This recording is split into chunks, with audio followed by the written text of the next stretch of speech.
Hadin kan nama kaj Persha ikan Newcastle kemana United kelawan Pine kejingjab Persha ikan Tottenham Hotspur daar dan gol. Kejingjab kemana United de kejingla Ufred ban tap gol hakla kebar hakamnit besawnya bad Bruno Fernandes hakamnit keban riu kondai.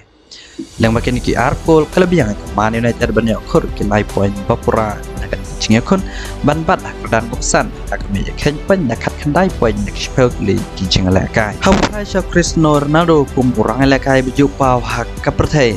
Hashwa tamai kejing lekai lemi no namadan hashwa ka 20 minit gol. Kadang pelong yang Cristiano Ronaldo ban pet namadan jing bom la sha ki kemat desnyosi bau klam yo mi madan hak jing lekai. Kemencepun kan mau Cristiano Ronaldo ulam do ban mi madan aat li ki jing lekai English Premier League. Haga jing lekai balada Persha ya ka Man City bat haga ni jing lekai Persha ya ka Tottenham. Hawa pai bat skiwai jing lekai ke Liverpool haliyeng kelajap ke West Ham tang level Northport tang bak sikol balat heb daw Darwin Not hakam net ke ba arpuan. Leng bakan ke jingjab ke Liverpool ke lakiu sikran ke benyau hakam me ken point dakan riu point spell tu li jing lekai. Kat bakan Newcastle kelajap ya ke Everton David Northport Chelsea kelamat nami kaj Persha bat ke Brentford.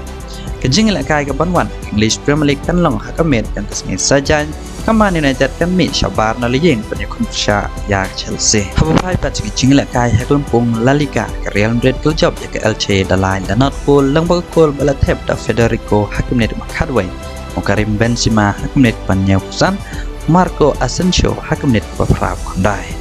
Kadba ka Barcelona kan kun shibin met Persha ya ke Villarreal haliyeng hakopor kat Ars yang menstem. Kejing la ka shibin met hakendian Super League North East United haliyeng kan kun Persha ya ke East Bengal.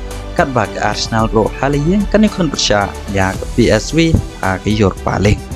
Te perlok tanggine ngesi kendo pat video mulai shibona.